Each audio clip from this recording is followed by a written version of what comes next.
So today I'm gonna make lasagna. I don't really follow any kind of recipe, I just make it up as I go along. I tend to use whatever's left over in the fridge, so this is what I'm doing today. You'll need some passata, some mushrooms, a courgette, some peas, an onion, some cheese sauce, or you can make your own, and some lasagna sheets, as well as some mince. First off, I'd start by brining off the mince. There we go, that's starting to brown nicely. Just sprinkle that on. A little bit of rock salt. About 3/4 of a spoonful of smoked chilli powder. And then some Worcestershire sauce. Oh, that's breeze coming in. Just a good glug of that on. And then give it a mix. I'm using lean mince, so there's not much fat on it. If you're using normal mince and you want to strain the fat off after, I do it after the mince is all browned off and you've put in all the seasoning. Then you'll still get the flavour, but you can drain off the fat easily. While your mince is browning and everything's cooking down lovely, it's time to cut up all your veg. Cut your onion into little bits. I've done mine quite small, but relatively chunky, I suppose.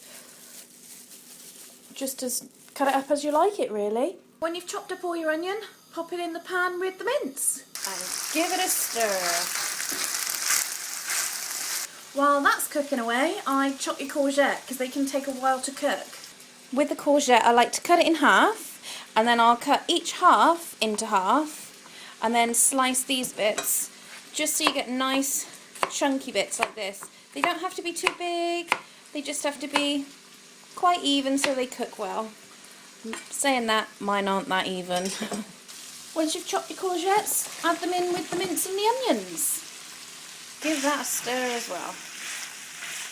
Then cut your mushrooms and your peas up and add them in with everything else. Again, just giving everything a bit of a stir together. Now you can start working on the goo, the really nice tomatoey goo for the lasagna. This is how I make mine. Some people might call me difficult because I don't like chopped tomatoes. Well, I don't mind them, I just don't really like the really big chunky bits of tomato. I'm a bit of a tomato phobe. But I absolutely love passata and tomato ketchup and anything like that. With my goo for my lasagna, I use passata because I don't like the tomato chunks. Just open a fresh carton of it and bung it in. Bung the whole lot in.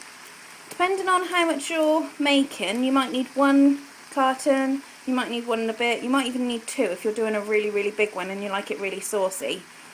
But I'll try 1 first. Give it a stir and get everything coated in it. This is when you'll realise if you've got enough or not. Some people like their lasagnas really gooey. Aaron likes a really gooey lasagna. I quite like mine kind of in between. I don't like it dry and just meat and pasta.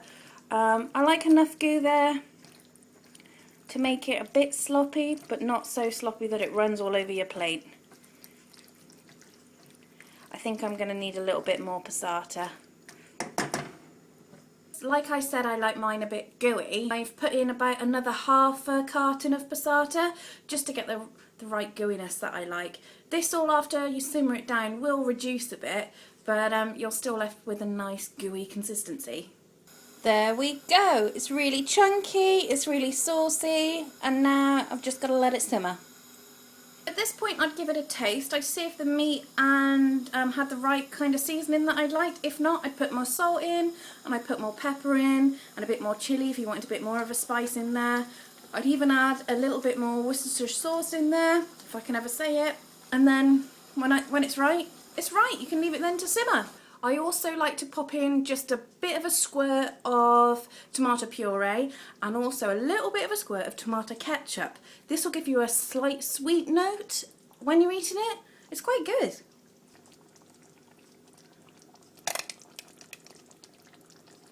Once you've got everything in there, you can just give it a stir, let it boil down for about 20-25 minutes, or as long as you dare really, and then you're ready to assemble your lasagna.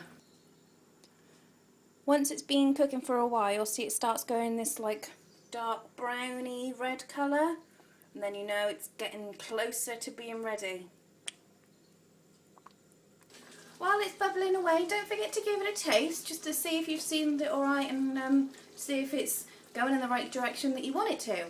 Once everything's all bubbled down nicely, you can start layering up your lasagna. I start with pasta sheets on the bottom, and then I'll put in a layer of goo, just a thin layer. There we go. Then layer on the cheese sauce. Not a massive thick layer. I don't think it needs to be huge, but I'll put this on. Make sure it's all covered. Then I like to do another layer of goo. There we go.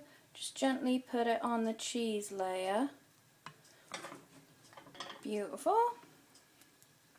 There we go. Fill in any gaps.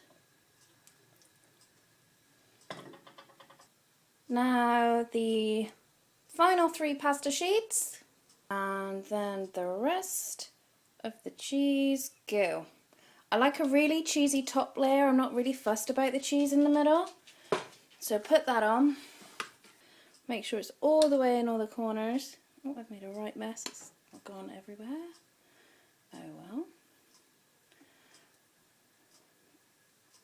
Okay, now you can add the cheese that goes on the top.